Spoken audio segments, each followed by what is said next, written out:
Nyár van, itt vagyunk a Tisza középső szakaszán, egy jelentős áradás után most kezd normalizálódni a vízszint.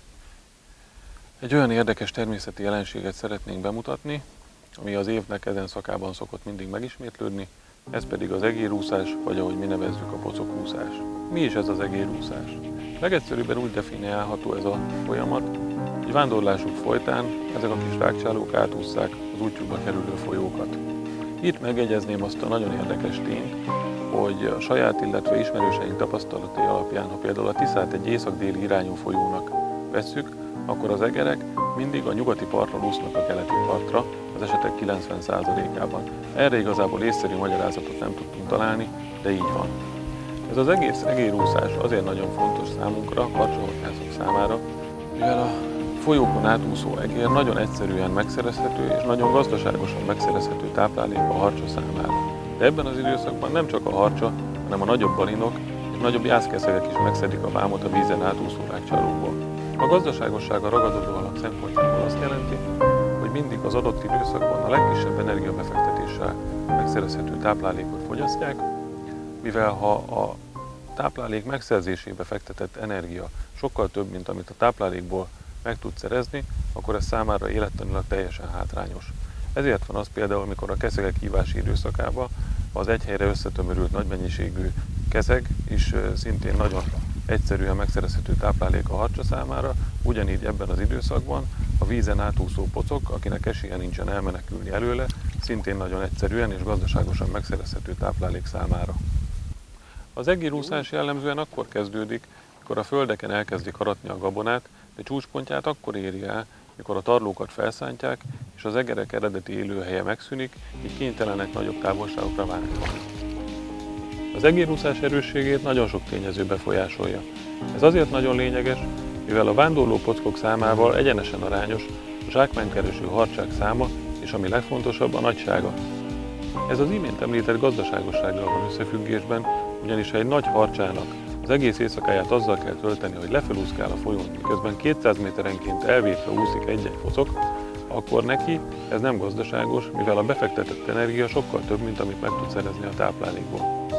Az igazán nagy harcsák nagyon ritkán állnak fel az úszó pockokra, a legjellemzőbb méret ez a 2-6 kg, ha nagyon erős a pocokúszás, akkor ez elmegy egész 10-15 kg-ig, mint ahogy ez a tavalyi 2007-es évben volt.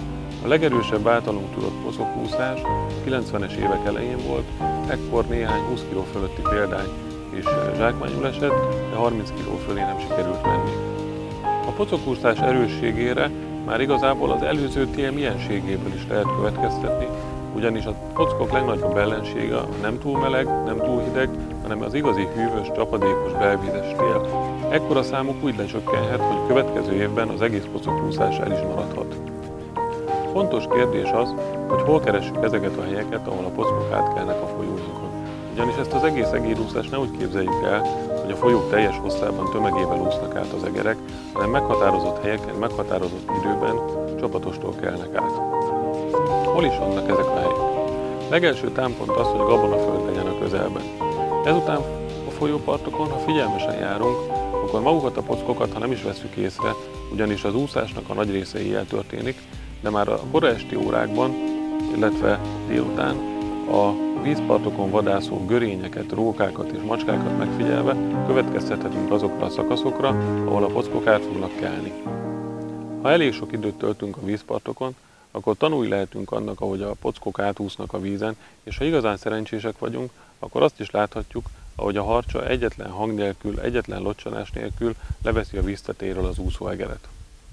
Ezekből a dolgokból következik az, hogy ha pocokúszáson szeretnénk harcsát fogni, akkor mindenképpen olyan műcsalival kell megpróbálnunk a fogást, ami leginkább utánozza a víz felszínén úszó egeret. Habár a víz felszínén úszó egeret műcsalival utánozni teljesen lehetetlenség, mivel ezt a harcákon is nagyon meg lehet figyelni, mivel egy víztetén úszó egeret képesek akár 30-40 méterről is kiszúrni és megtámadni, addig a műcsalira ilyen megfigyelésünk sosem volt.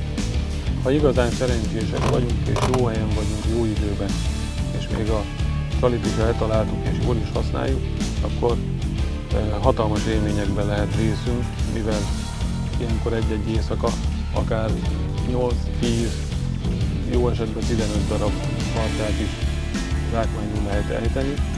Mint már említettem, itt igazán nagy harcsákra nem kell számítanunk, átlag súlya az 5 kg körül van, így igazán erős felszerelésre sincsen szükség.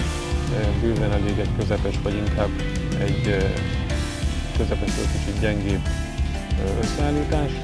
Itt az igazi titok az a megkeresésben, a helyben és a csali vezetésben rejlik. Szóval szeretnék bemutatni egy olyan összeállítást, ami már többször bizonyított ebben a szituációban. Egy közepes erősségű bot, 30-80 g dobósúllyal, nem kell, hogy hosszú legyen. Egy közepes peremorsó, ez egy 4000-es Ryobi orsó, vékony fonadzsinórral, és mutatom itt az első csalit. Ez egy úgynevezett hopper, ami teljesen a víz tetején megfelelően vezetve be tudja csapni a harcát. A következő nyerő csali, ami már bizonyított többször, ez a kicsi 5 centis wobbler. Inkább csónakból javasolnám, mivel igazán nagyot dobni nem lehet vele, de megfelelően lassú vezetés mellett alig merül a felszín alá, majdnem hogy a felszínen marad, és szintén nagyon eredményes tud lenni. Szintén többször bizonyított ez a két részes wobbler, ami kellően lassú vezetés mellett kígyózó mozgást végezve szintén kapásra készteti a harcsákat. Itt vagyunk a Tiszán, alkonyodik, lassan lemegy a nap. Ma este és az elkövetkező néhány este egy speciális éjjellátó kamerával megpróbálunk akciójeleneteket is rögzíteni, és ha lesz elég szerencsénk hozzá, akkor megpróbáljuk azt is rögzíteni, ahogy a műcsalit a harcsa elkapja a víz tetején.